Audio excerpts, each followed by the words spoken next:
الحمد لله وكفى وسلام على عباده الذين اصطفى أما بعد فأعوذ بالله من الشيطان الرجيم بسم الله الرحمن الرحيم أقيموا الصلاة وآتوا الزكاة وقال تعالى والذين يكنزون الذهب والفضة ولا ينفقون في سبيل الله فبشرهم بعذاب أليم يوم يحمى عليها في نار جهنم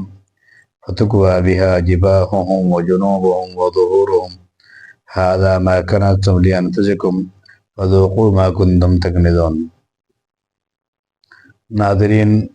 کل آپ کے سامنے ایک ویڈیو بنائی گئی تھی ان لوگوں کے متعلق جو روزہ چھوڑ سکتے ہیں، جن کو شریعت نے گنجائش دی ہے کہ وہ روزہ چھوڑ سکتے ہیں۔ اللہ تبارک و تعالیٰ کی طرف سے ان کے اوپر کوئی پکڑ نہیں ہے اور ان کو گنجائش ملی ہوئی ہے، اگرچہ بعد میں ان کو قضا کرنی پڑتی ہے۔ مسافر ہوا، مریض ہوا اور حائض عورت ہوئی، زچہ ہوئی، ان کا تذکر آپ کے سامنے کیا گیا تھا۔ اب میں حسب وعدہ آپ کی خدمت میں زکوٰۃ کے لیے حاضر ہوا ہوں کہ زکوٰۃ کے مسائل آپ کے سامنے ذکر کروں۔ چنانچہ قرآن کریم کی کئی آیت ذکر کی ہے۔ یہ اللہ تبارک و تعالیٰ نے ان آیتوں کے اندر زکوٰۃ ہی کا تذکرہ کیا ہے اور ذکر فرمایا کہ وہ لوگ جو خزانے کو جمع کر کے رکھتے ہیں، وہ الذین یکنزون الذھب والفضہ، سونا چاندی، اور پھر وہ اللہ کے راستے میں اس کو خرچ نہیں کرتے، تو ان کو دردناک عذاب کی خوشخبری سنا دیجیے گا۔ اور پھر دوسری آیت میں وہ دردناک عذاب کی بھی تفصیل بیان فرمائی کہ وہ کیا ہے۔ وہ دردناک عذاب کیا ہے، اس کے طریقے ناظرین قرآن کریم نے کئی جگہ الگ الگ ذکر کیے ہیں۔ ایک تو یہیں پہ ہے یہ آیت جو ذکر کی آپ کے سامنے، یوم یحمى علیہا فی نار جہنم فتکوی بہا جباہہم وجنوبہم وظہورہم ھذا ما کنزتم، کہ وہ ان کو دردناک عذاب اس طرح ہوگا، یوم یحمى علیہا فی نار جہنم، کہ ان کا جو سونا، جو چاندی، جو مال ہے وہ جہنم کی آگ میں گرم کیا جائے گا، تپایا جائے گا۔ جیسے یہاں دنیا میں اگر لوہے کا کچھ بنانا ہوتا ہے تو اس کو آگ میں تپایا جاتا ہے، گرم کیا جاتا ہے، پھر اس کے اوپر ہتھوڑے بجائے جاتے ہیں۔ اسی طرح ناظرین وہاں قرآن کریم نے ذکر فرمایا کہ ان کے مالوں کو جہنم کی آگ کے اندر تپایا جائے گا، اور ذکر فرمایا فتکوی بہا جباہہم وجنوبہم وظہورہم، تین لفظ قرآن کریم نے ذکر فرمایا۔ جنوب یہ جنبن کی جمع آتی ہے، فتکوی بہا جباہہم وجنوبہم وظہورہم، یہ سب سے پہلے پیشانی کا تذکرہ فرمایا کہ پیشانی کے اوپر ان کے داغا جائے گا، اور دوسرے نمبر پر فرمایا وہ جنوبہم، اور یہ جو میں نے ابھی بتایا یہ جنبن کی جمع ہے جنوب، اس کے معنی آتے ہیں پہلو، یہ برابر والا حصہ، اور وظہورہم، ظہور یہ ظہر کی جمع، اس کے معنی پشت کا حصہ۔ تو قرآن کریم کہتا ہے کہ ان کے پیٹھ کے پیچھے سے بھی داغا جائے گا۔ اس کی وجہ مفسرین نے لکھی ہے ناظرین کہ جب کوئی فقیر آتا تھا اور سائل اس سے آ کر کے سوال کیا کرتا تھا تو سب سے پہلے اس کی پیشانی پر سلوٹیں پڑتی تھی، اس لیے سب سے پہلے اس کی پیشانی کو داغ دیا جائے گا۔ اور دوسرے نمبر پہ جب وہ فقیر باز نہیں آتا تھا، سائل رکتا نہیں تھا، تو یہ پہلو کے بل اتراتا ہوا یا اکڑتا ہوا کہہ لے نکل جاتا تھا، تو دوسرے نمبر پہ اس کے پہلو کو داغ دیا جائے گا۔ اور تیسرے نمبر پہ اگر وہ فقیر یا سائل پھر بھی نہیں رکتا تھا تو یہ پشت پھیلا کر کے چل دیا کرتا تھا۔ تو ناظرین اس کے پشت کو داغا جائے گا، یعنی وہ جو مال ہے، سونا چاندی ہے، وہ گرم کر کے لگایا جائے گا اس کی پشت پر۔ اور ایک جگہ قرآن کریم میں ذکر فرمایا سَيُطَوَّقُونَ مَا بَخِلُوا بِهِ يَوْمَ الْقِيَامَةِ، کہ وہ لوگ جو بخل کرتے ہیں وہ یوں نہ سمجھے کہ وہ ان کے لیے بہتر ہے، ہوا خیر لہم بل ہوا شر لہم، کہ وہ ان کے لیے برا ہے اور توغ بنا کر کے ان کا اس کے گلے میں ڈالا جائے گا۔ اس کی کچھ تشریح حدیث میں آئی ہے۔ آپ علیہ الصلوۃ والسلام نے ارشاد فرمایا بخاری کی روایت میں کہ کہیں ایسا نہ ہو کہ آپ نے فرمایا کہ جو آدمی اپنے مالوں کی زکوٰۃ نہیں دیتے ان کے اوپر ایک گنجا سام مسلط کیا جائے گا جو ان کے جبڑوں کو یہاں سے پکڑ لے گا اور وہ کہے گا انا کنزک و انا مالک، کہ میں ہی تیرا خزانہ ہوں اور میں ہی تیرا مال ہوں۔ اللہ ہم سب کی اس سے حفاظت فرمائے۔ اور اسی طرح بخاری کی روایت میں ایک حدیث میں، بہت لمبی حدیث ہے طویل، جس میں آپ علیہ الصلوۃ والسلام نے ارشاد فرمایا، خلاصہ ہے جس کا، آپ علیہ الصلوۃ والسلام نے ارشاد فرمایا، دیکھو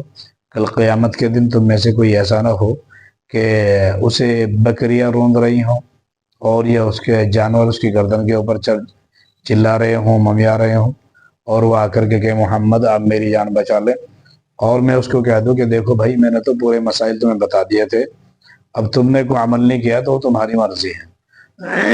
غلطی تمہاری ہے۔ تو ناظرین یہاں پر دیکھنے والی بات یہ ہے کہ اللہ کے حبیب علیہ الصلوۃ والسلام نے جو مثال ذکر فرمائی وہ ان لوگوں کے لیے مثال ذکر فرمائی جو جانور بہت زیادہ پالتے ہیں، اور چونکہ عربوں کے اندر جانور پالنے کا رواج خوب تھا، وہ لوگ جانور خوب پالا کرتے تھے، بھیڑ بکریاں ان کے یہاں کئی ہزار ہوا کرتی تھی۔ اور جیسے زکوٰۃ مال میں واجب ہے، میں آگے جا کر کے ذکر کروں گا کہ زکوٰۃ کن کن چیزوں میں واجب ہے، انشاءاللہ وہیں پر میں یہ بھی ذکر کروں گا کہ جانوروں میں زکوٰۃ واجب ہے اور اس کی شرطیں کیا ہیں۔ تو ابھی تو یہ زکوٰۃ کی تمیز سمجھیے گا کہ زکوٰۃ نہ دینے سے کتنا بڑا نقصان ہے اور کتنی بڑی وعیدیں ہیں۔ حدیث میں اس کی تشریح کو ذکر فرمائے گی، اشارہ کیا گیا، جناب محمد عربی صلی اللہ علیہ وسلم نے ارشاد فرمایا کہ جن جانوروں کی زکوٰۃ نہیں دی گئی وہ آئیں گے اور اپنے سینگوں سے مالک کو ماریں گے، اور یہ پورا ایک ریوڑ مارتا ہوا نکل جائے گا، پھر جب ایک ختم ہو جائے گا تو دوسرا اتنے وہاں سے آ جائے گا، اور ایک دوسرا یہ کہ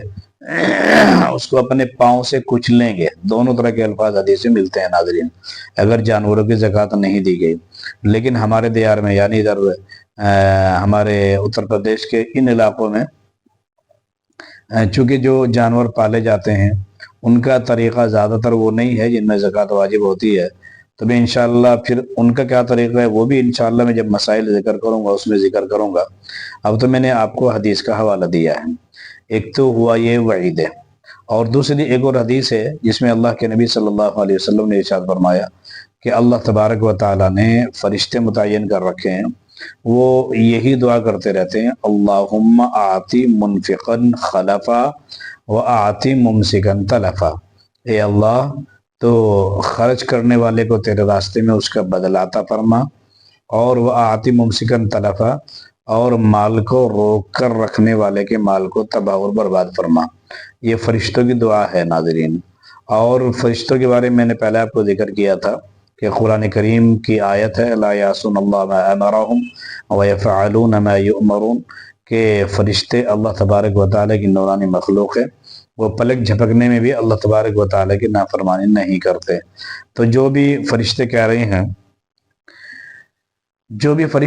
ہیں ناظرین، یہ دعا کر رہے ہیں، یہ بد دعا کر رہے ہیں، وہ اللہ تبارک و تعالیٰ کے حکم سے کر رہے ہیں، گویا کہ اللہ تبارک و تعالیٰ نے ان کو حکم دیا ہے۔ اچھا یہ تو ہوئے وعید ہے، اب زکوٰۃ دینے سے ملتا کیا ہے، ہم زکوٰۃ کیوں دیں، اس کی ایک تھوڑی سی جھلک میں آپ کو دکھلاؤں گا۔ دنیا کے اندر زکوٰۃ دینے سے کیا ملتا ہے؟ دنیا کے اندر زکوٰۃ دینے سے مال یہ ملتا ہے ناظرین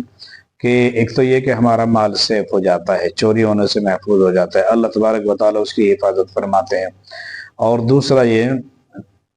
کہ انسان آخرت کے عذاب سے بچ جاتا ہے۔ چنانچہ اس کے اوپر ایک مجھے واقعہ یاد آ گیا کہ ہمارے بزرگوں میں ایک بہت بڑے آدمی تھے، مدارالعلوم سہارنپور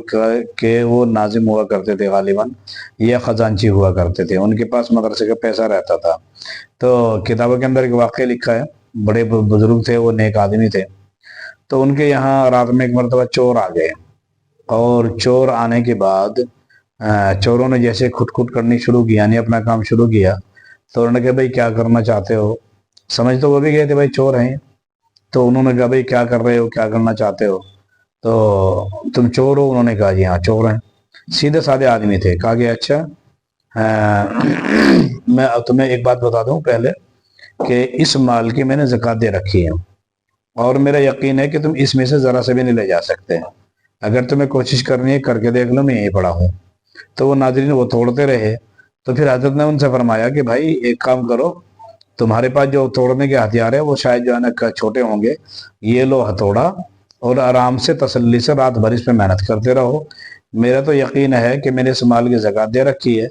اور حدیث میں مانا کہ مال صدقہ دینے سے کبھی کم نہیں ہوتا،